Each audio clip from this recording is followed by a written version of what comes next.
Another day, another basketball stories na naman ang pagkikwentuhan natin. At ngayon nga ay ang pag-uusapan natin ang balitang pagkuha ng Los Angeles Lakers kay Lauri Markkanen. At ang balitang may tinapos na nga daw na trade ngayon ang Golden State Warriors. Ibinulgar na nga ng NBA insider na si Bobby Marks. Ang kaya lang naman nga daw pong i-offer ngayon ng Lakers kay Austin Reeves ay 4-year. $89.2 million contract, pero kung sakali man nga na hindi nga ito kunin at maging isa itong ganap na unrestricted free agent sa taong 2026 ay kakailanganin na nga ng Lakers na bigyan siya ng bagong kontrata na aabutin ng $42.5 million contract. Kaya dahil nga sa pangyayaring ito ay malaki na nga ang tsansa na i-trade na lamang si Austin Reeves sa darating na offseason o di kaya next year, since kitang-kita na nga na masyado itong malamya pagdating ng playoffs, lalong-lalo na sa depensa.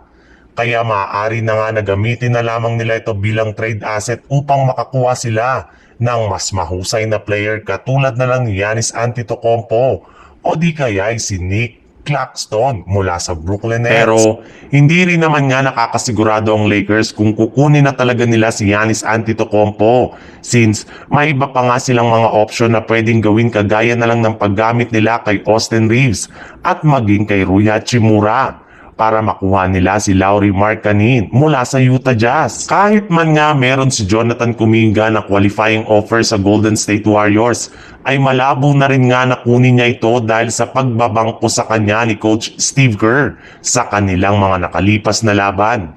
Kaya dahil nga sa ganitong klaseng sitwasyon ay pinag-iisipan na lamang ng front office ng GSW na gumawa ng paraan upang makakuha sila ng kapalit nito.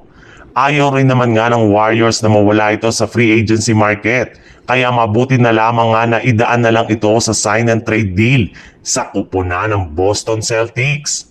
Ayon nga sa lumabas na balita mula sa isang NBA insider, maaari nga daw pong gamitin ng GSW si Jonathan Kuminga bilang trade asset para lamang makuha nila si Derek White sa isang blockbuster trade deal. Wala na rin naman nga silang magagawa kung aalis na talaga si Kuminga sa kanilang team. Kaya mas matalino nga kung mapapakinabangan pa nila siya sa huling pagkakataon para makuha si Derek White sa willing na rin na i-trade ng Celtics sa kagustuhan nila na mabawasan ang kanilang mga bayarin ngayong off-season. Base rin naman nga sa kalalabas pa lang na balita ngayong araw ng isang insider mula mismo sa loob ng Golden State Warriors, kahit anuman nga daw pong kapalit ni Kuminga ay hindi rin naman nga daw nila iti-trade ngayong season dahil isa na nga siya sa kanilang mga players na magiging future ng kanilang prangkisa.